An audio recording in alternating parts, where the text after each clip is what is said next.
cushioned by lipids against mechanical injury. So we need these in our diet. Also, 1 gram of a carbohydrate will give you close to 17 kilojoules of energy. But then 1 gram of lipids will give you 39 kilojoules of energy, meaning that lipids per gram provide more energy compared to a carbohydrate. So they're an immediate source of energy very fast in our body. So we need them as well. Lipids in our body when you take excess lipids in your body, they are going to form under your skin at the end of the day, and then that is the increase in weight that you're going to have in your body weight. If they don't form under your skin, then the lipids, they will come and clog your blood vessels, especially if you eat a lot of saturated lipids. They come and form in the surface of your blood vessels. As you take more of them without having a lot of activity, the entire blood vessel can be clogged with the saturated lipids, particularly cholesterol. At the end of the day, you are going to have blood flow through your blood vessel at a higher speed and pressure. That is how we get high blood pressure. And then later on, when the entire blood vessel is clogged, it is sealed off with lipids, then the blood cannot move from one organ to another, and that is how we get what you call stroke or cardiac arrests. So it's very important when you're having lipids in your diet, then they should not be saturated, or you should limit the lipid content in your diet in order for you to avoid heart diseases. The next nutrient in our diet that we should include in our diet is vitamins. Vitamins, they're not needed a lot in much quantities in your diet. We only need them in little quantities, but they are very vital. They are organic in nature. Organic meaning that they have a carbon-hydrogen skeleton. So they were named with letters A, B, C, D, E, and K. These letters as a result of the times these vitamins were discovered. A was discovered first, and K was discovered last. But later on, scientists had to give them names. So we are having vitamin A up to K. And then scientists gave them names. You'll find that A has another scientific name, B has a scientific name, C, D, E, and K. At your level, you don't need to put much emphasis on their scientific names. But then, as we can see, they are 6 in number. They are divided into groups. We have 2 groups. We have what you call the water-soluble vitamins. And then we have the fat-soluble vitamins. The water-soluble vitamins are only 2, these 2. B and C.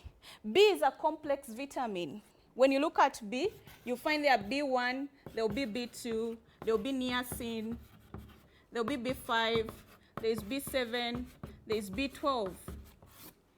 All these have their own sources of food, but these 2 are soluble in water, meaning that when you have a food sample that contains vitamin B and C, and you place it in water, these vitamins will dissolve out of that food sample into the water very fast. And then these remaining ones, A, D, E, and K, are the fat-soluble vitamins. For those who come from northern Uganda, there is a name called ADEK. So ADEK is a fat-soluble vitamin A, D, E, and K. So what are the sources of food that contain the vitamins? The sources of food basically that contain these vitamins, we have vegetables. Basically here we concentrate on the dark green leafy vegetables like the amaranthus, dodo, solanum, that is nakati. We have tomatoes, onions, and then we have cabbages. Then also we have fruits. We have liver. We have dairy products. You basically find the vitamins in these products, all of them. So at least each of these should be in your diet. And because they are needed in little quantities, it doesn't mean that they they should not be placed in your diet. Any deficiency in any of these will result into a deficiency disease. Take, for instance, vitamin A.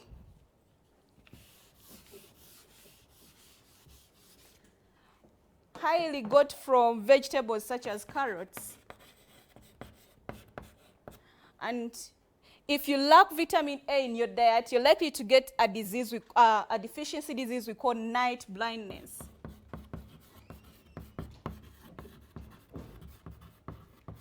Night blindness is the ability of a person not to be able to see clearly in the night, especially when you move from a very high lit area and then you move to a dim area in, like, from outside the house, and then you move in a dimly lit area. So you always get a blurred vision or a cloudy vision that you cannot see very clearly in a dark environment. So that one shows that you are lacking some vitamin A, and that you can easily get from vegetables, particularly the carrots.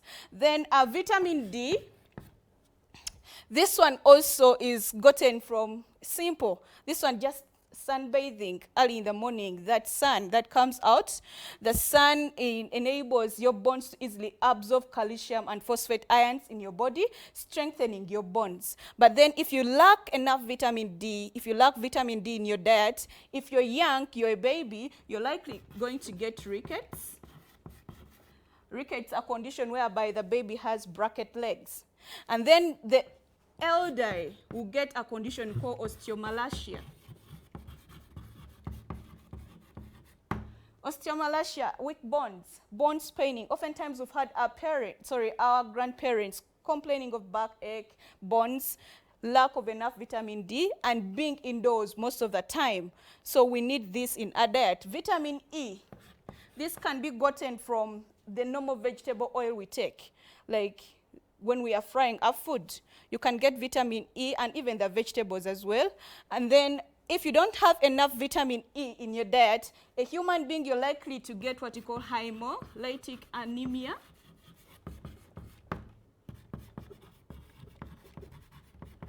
And then this vitamin E is very essential in rats. If they lack it, they can become sterile. Sterility means you are unable to produce functional gametes. And then vitamin K, this contains what you call the clotting factors. And this vitamin is important in your body because it will enable your blood to clot very fast, so that when you get a wound, blood does not continuously ooze out of your body. So if you lack vitamin K in your body, then you're going to suffer from some form of anemia that is continuous loss of blood from your body, or delay of your blood from clotting in your body. You can get vitamin K through foods such as cabbages, still green leafy vegetables. Then the other two vitamins that I've left out, one is C. This is water soluble, highly found in citrus fruits such as oranges, tangerines, the different classes of oranges, tangerines, then we have neems and whatever. The citrus fruits provide this, and if you don't have enough of this in your body, you're likely to get some kind of anemia we call scurvy. Scurvy is the result of having bleeding gums. Some of us, we go to the bathroom and then you brush, then all of a sudden you're seeing blood oozing out of your teeth or the gum of your teeth. That is, you're lacking enough vitamin C in your diet. So because it's water soluble,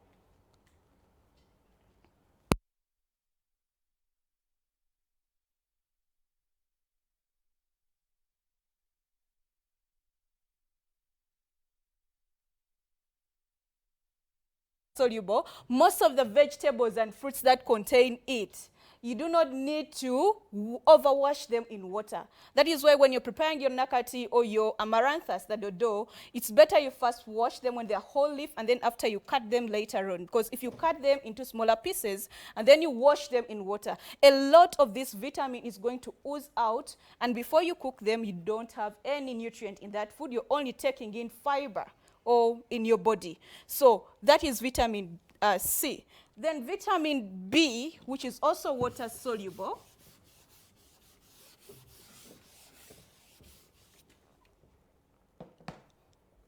I said vitamin B is complex, meaning that you're gonna find there B1, B2, you're gonna find B5, B7, B12, there's niacin. So each of these has its own food requirements, and lack of any of these in your body will result into a deficiency disease. Take for instance, we have B1, whereby if you lack it, you're gonna get pellagra. If you lack any of the others, you can get diseases such as pellagra. We have beriberi. You can get pernicious anemia.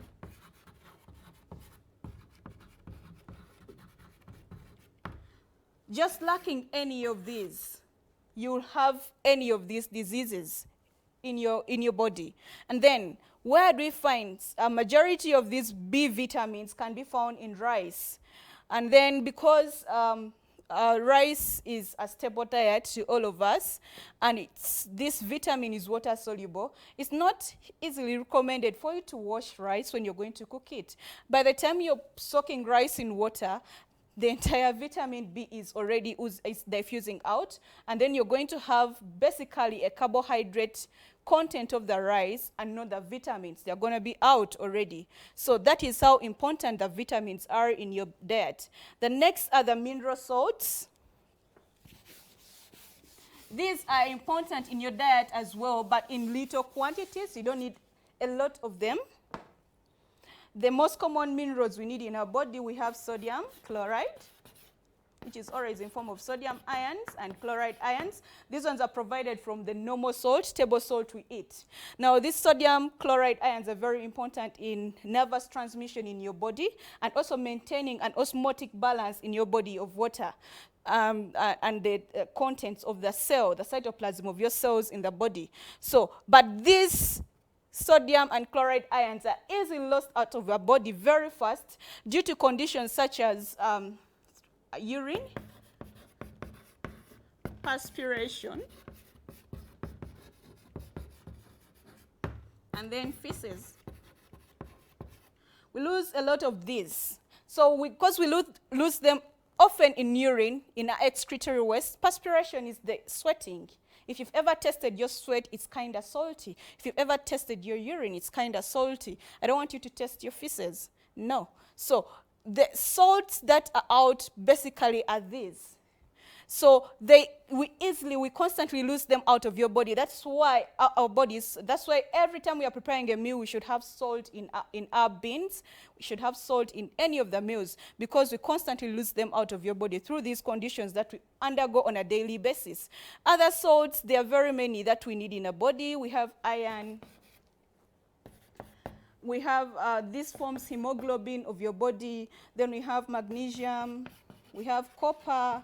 We have iodine. This one, if you lack it, you can develop what you call goiter, which is a swelling here. So also they are needed in smaller amounts in your body, but they are very vital. Then second last are the roughages.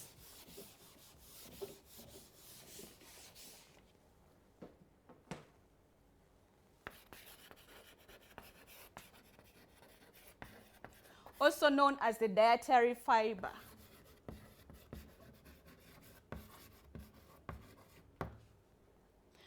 These have a lot of fibers. You know, fiber content of this is very high. And the fiber is as a result of the cellulose content found in the cell walls of the plant material that we eat. So the basic sources of roughages in our diet are the green leafy vegetables and the fruits. That is the solanum, nakati, the cabbages, tomatoes, onions. All plant materials that we eat in our body contain this dietary fiber. And this is very hard to digest by the enzymes in our body. So because of that, we have a group of bacteria that live in our alimentary canal, particularly the colon or the large intestine. They produce an enzyme we call cellulase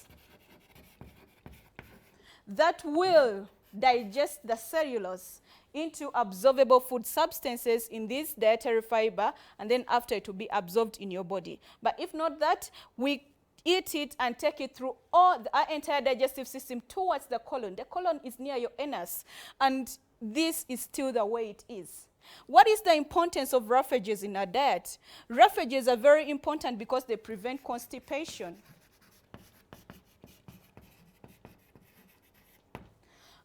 Constipation is that process whereby when you reach a time of bogging, you go to the toilet and you're struggling to get the feces out. And sometimes some of you will call your parents or any person. You get it so painful. So this, how do the roughages prevent the constipation? One, they stimulate the contraction of the muscles of the walls that line the large intestines, and when they contract, then that means that the undigested food materials that form your feces can easily pass through, and then you eliminate them out of your body. A reason that's why we need dietary fiber in our food. Then last is water.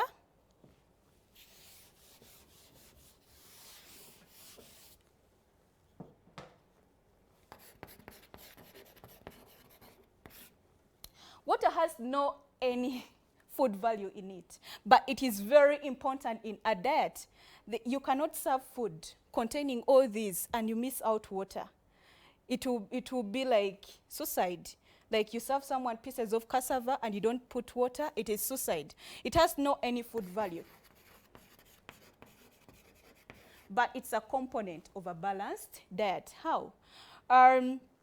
Water is needed in our body for very many functions. Most of the biochemical, physiological processes that take place in our cells and in our body take place in water as a medium. Water comprises 70% of your blood. So you need water. Even the saliva that is going to soften this food upon entering upon you putting it in the mouth contains water. So you need water to dissolve these substances, to facilitate the rate of diffusion of these substances, to transport them to the different body tissues and cells to be used. So you need water as an essential during this. However, in the tropics like now, you need water that is close to 4 liters a day.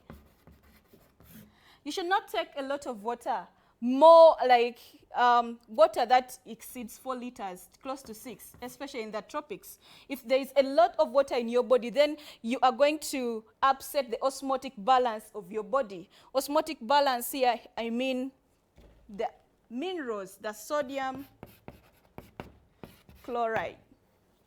These two, when you take a lot of water, they are going to be, their concentration in your body are going to be upset. That they will dissolve these ions, and then the ions cannot maintain a proper osmotic balance in your body. You end up having most of your cells burst because there is a lot of water in the cells. They keep on taking up water, and because they're surrounded by a very thin membrane, they will burst. And when a cell bursts, then that means it is very detrimental towards your life. So it's better you take water, but of a given amount, not excessively and not very low.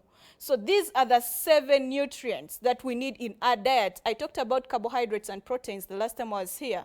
But then I've been emphasizing what happens to your body when you overtake carbohydrates and when you undertake. Overtake this, undertake this. Meaning that for you to have a balanced diet, you need to take each of these 7 per meal, but in equal proportions, depending on the energy requirements of your body. Take, for instance, the amount of these that you need in your diet when you do not have a lot of activity, like now you're in your sitting room, you move around the house.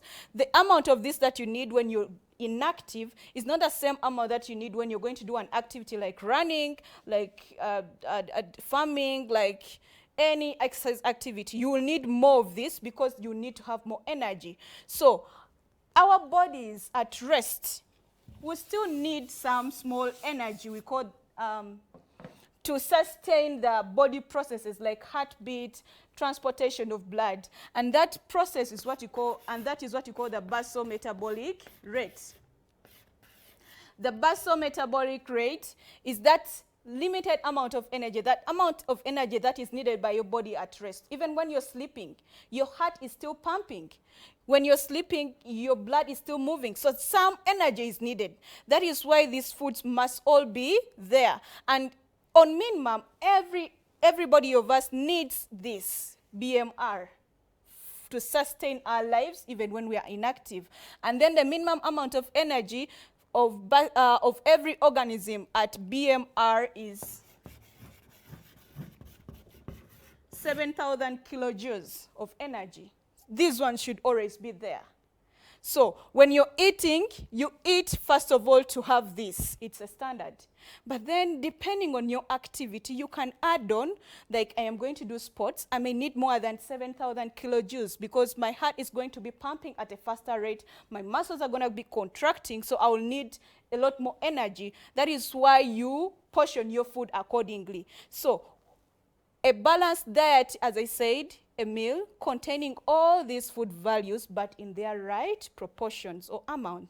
So the activity for today is you're going to sit and make a meal plan for breakfast, lunch, and supper, putting into consideration all these food nutrients in their right proportions with the amount of energy you need on a daily basis. So you portion your food accordingly. So when you're to eat a balanced diet, dear students, you don't need meat every day. No. You don't need a big heap of posho or plantain on your plate. No. You just need to learn how to balance this depending on the amount of energy that you need in your body. I'll move to my next session. That is, when we are eating, we are using our teeth. So I am going to look at the mammalian teeth briefly.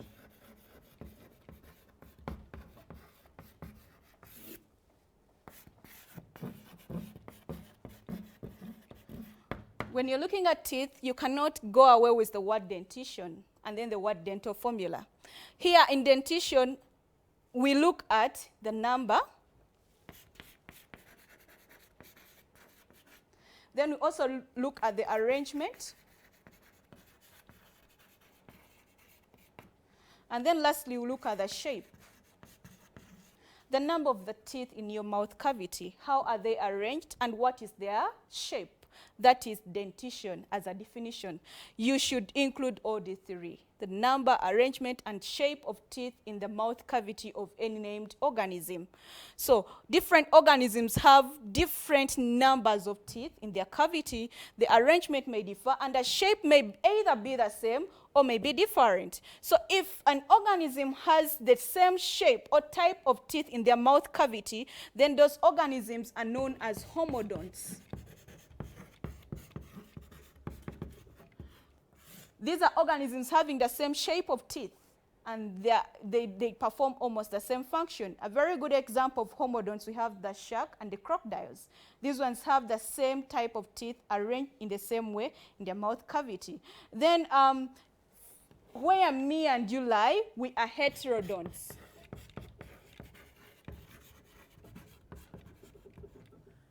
Like, we have different types of teeth in our mouth cavity. They have different shapes, and they perform different functions.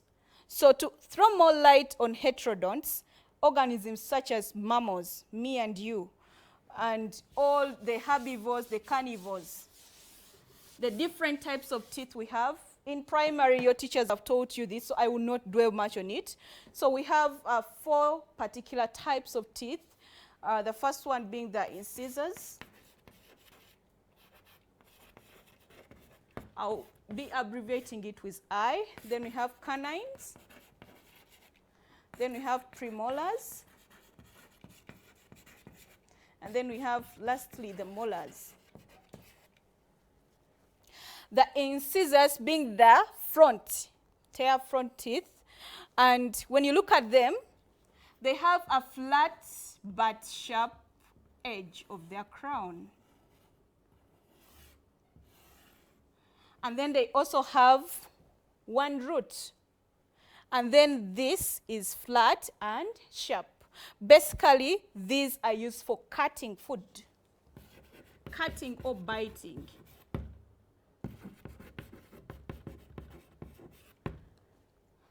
Then we have the canines, located next after your incisors. The canines, they have one root, just like the incisors, but for them, they have a unique feature on them that their enamel is sharp pointed. They have a long and pointed enamel. It has two tapering ends, and it is pointed here, very sharp and pointed, and it's very long. And their basic function is to tear food, especially flesh. Like it is, these canines are always poorly developed in herbivorous animals, the goats, the sheep, the cow, and they're always very developed in carnivorous animals. If you remember what carnivores are, that is the lions, the leopards. They have very sharp, some of them are kind of curved, pointed canines for tearing flesh. Then the others are the premolars, located at the rear end of your buccal cavity. These ones have two roots.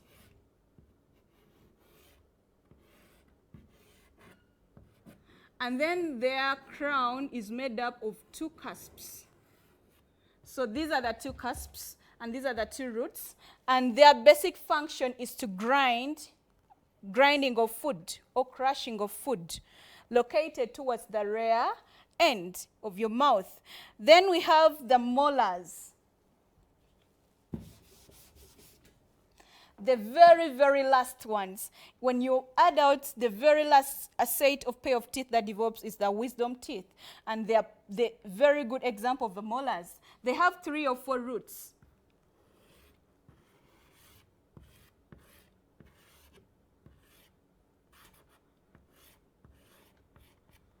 And then their crown is made up of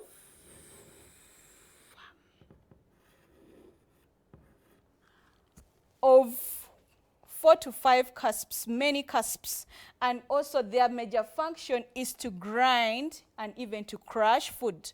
The premolars and the molars are mostly found in most organisms, and they are highly well developed in herbivorous animals, whereas canines are well developed in carnivorous organisms. I'll not go into much details of the structure of the teeth, but each tooth is made up of particular features, as you can see on your screens.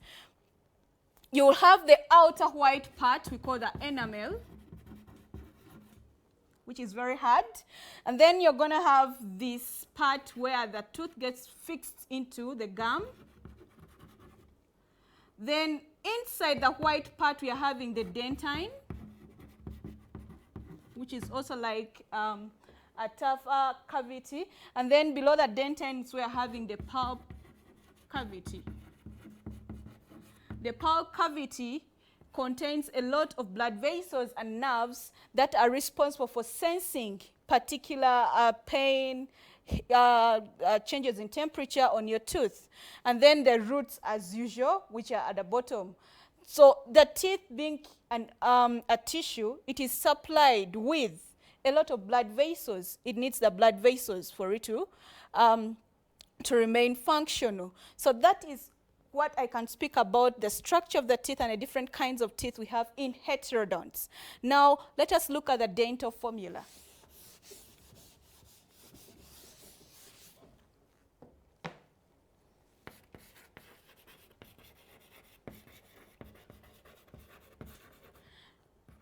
Here we basically look at the arrangement and the number of teeth. The number of teeth in 1/2 of your upper and lower cavity, upper and lower jaws, and then the other one. So, and then each type of teeth is catered for. Take for instance, in mammals, the total number of teeth we are having is 32. And remember, we are heterodonts, so we are having incisors, we are having canines, we are having premolars, and we are having molars. But then how are they arranged in 1/2 of your cavity? We shall have 2 we always have 2 incisors at the upper half of your mouth cavity and then 2 at the lower half. And then the canines, we have 1 at the upper side and 1 at the lower side. The premolars, we have 2 at the upper side and 2 at the lower side. And then the molars, they are normally 3 at the upper and 3 at the lower side. Now this is for only this, the upper and the lower, for only one side of your mouth cavity. So when you count, these are 3, 5, 8 up, and even there are 8 down, giving you a total number of 16 in one lower half. So when you are looking at it in the other half, you've got to multiply it by 2 to give you 32. So a normal human being, adult human being, should have 32. If you don't reach 32 right now at 16, the majority of us are having 28. It means that you have not yet grown the wisdom teeth. Wisdom teeth being grown by only elderlies, because they have seen a lot and now they're a lot more wiser. So for you, you're not yet wise. That is why you're having 28. So you have to keep on praying that you get wisdom. When you get wisdom and you make more wise decisions, you have the entire 32 coming. Then this is for an omnivore, me and you. But then we have herbivores like the cows. The cows also have 32, but their arrangement is totally different from ours. Take, for instance, they also have incisors, they have canines, they have premolars, and they have molars. So the incisors, the cows, the upper part of their incisors are not there. So they are lacking incisors. They're having 0 up, but they are 3 down. The canines of the cows, it's 0 up, 1 down. The PMs, it's 3 up, 3 down. And then these are 3 up, 3 down. So when you count, these are 6 up. Then 6 plus 3, 9, 10, 11, 12, 13, then 16. So they're also 16. So when you multiply by 2, for putting the other side of the cow's mouth cavity in place, there will be 32. So why is it that the cow lacks on its upper jaw, it's lacking incisors and canines? This forms spaces in the mouth cavity of most herbivorous animals. And those spaces are what you call the diastema.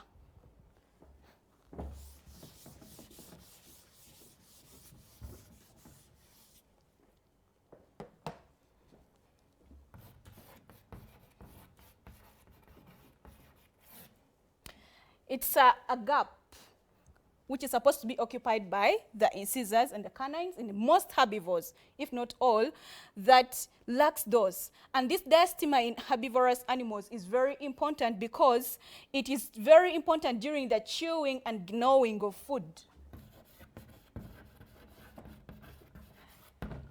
particularly the grass. So the cow or the goat will take in the grass, and then after will chew. This gap here will enable the tongue of the cow to manipulate and rotate the food in the mouth and pass it over to the premolars and the molars for thorough chewing. So the diastema is very important. In us human beings, we do not have a diastema.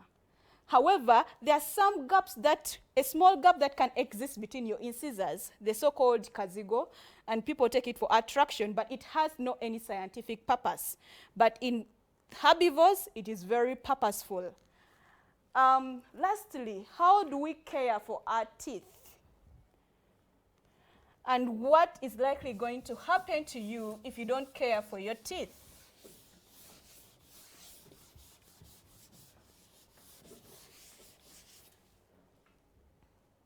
Care for our teeth. We ought to care for our teeth in order for us to prevent what we call periodontal diseases.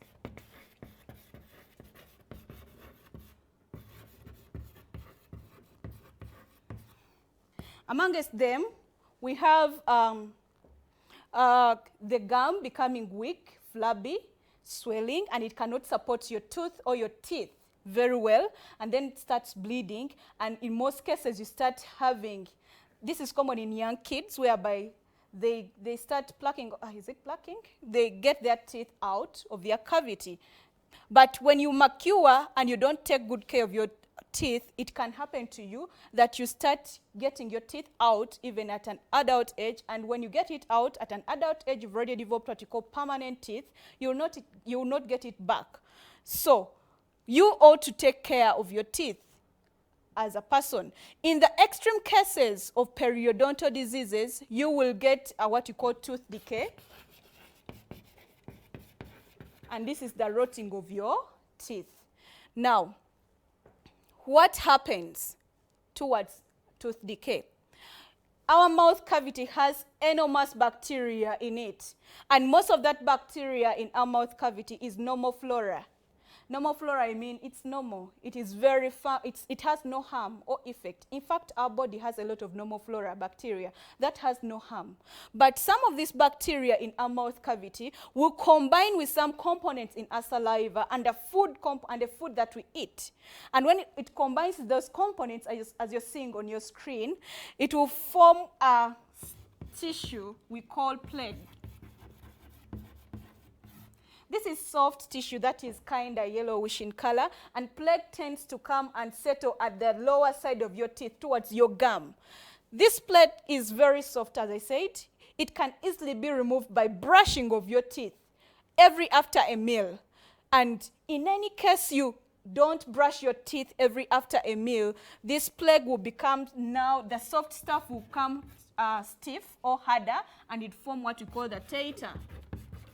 Others call it the calculus. Now this one becomes so hard that it can't be removed by the dentist. It becomes so worse to a person who develops plaque, you don't brush your teeth, and again you do smoking. The food that comes in your mouth will have a particular color it will leave on your teeth. Plaque is very, very porous, this plaque, that it will allow the food materials, particles to come and enter, and then the smoke that comes from the cigarette will come, and also you get that yellowish color on your teeth that is so pathetic.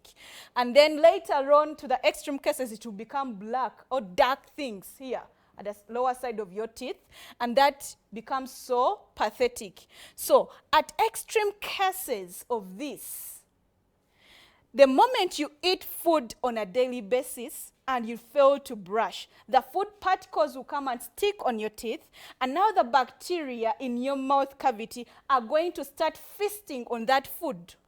And in the process, they're going to ferment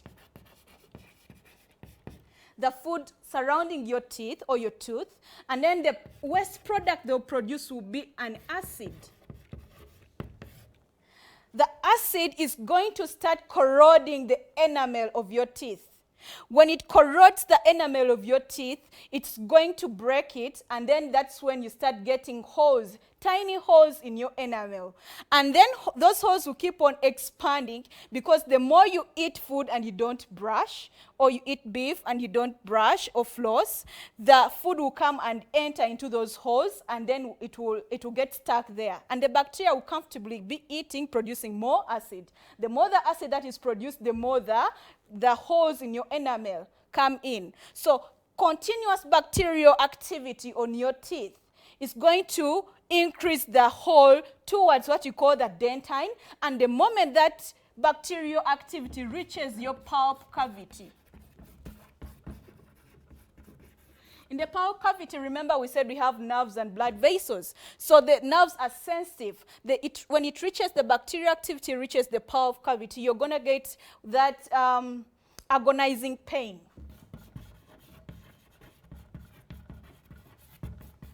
And at that point, it's said to be a toothache. So you get a toothache because the bacterial activity have reached your pulp cavity, and the acid is on the pulp cavity. You get that toothache. Most people will take Panadol or paracetamol, but at the end of the day, it is temporal. It will still keep on coming. And later on, if the activity continues to increase, the tooth will start rotting. And that's how we get tooth decay, and then you get the tooth out. So even to avoid all that, you ought to take good care of your teeth. How?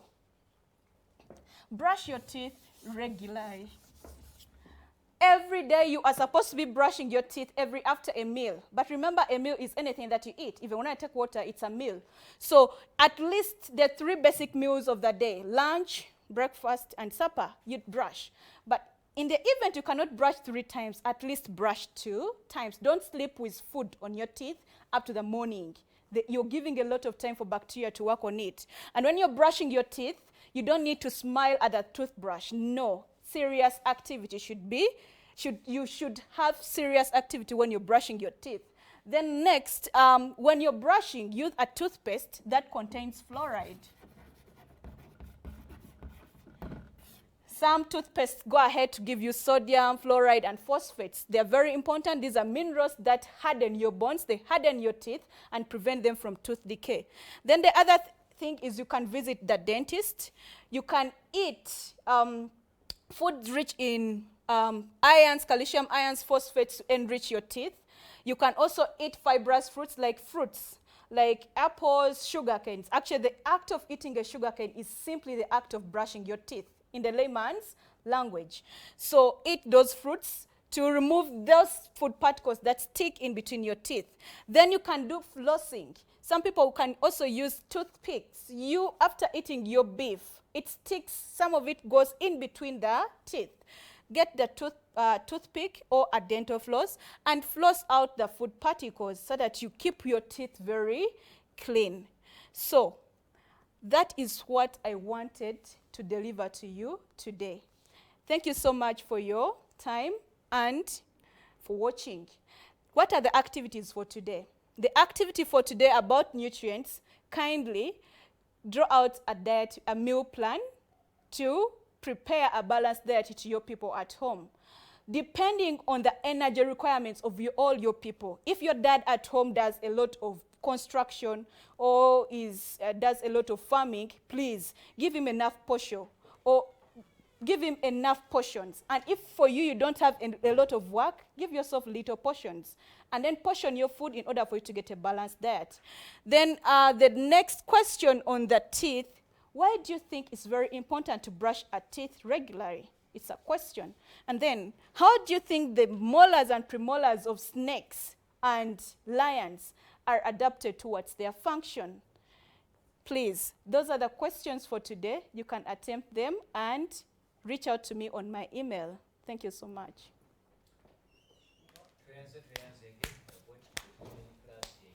Eyokuna biology nga tukyali ku topic ya nutrition bwetambudde olunaku olwaleero kakati tweteekateeka abasiniya ey'omukaaga mu musigadde mweteeketeeke essaawa eyammwe bw'enaaba nga etuuse omusomesa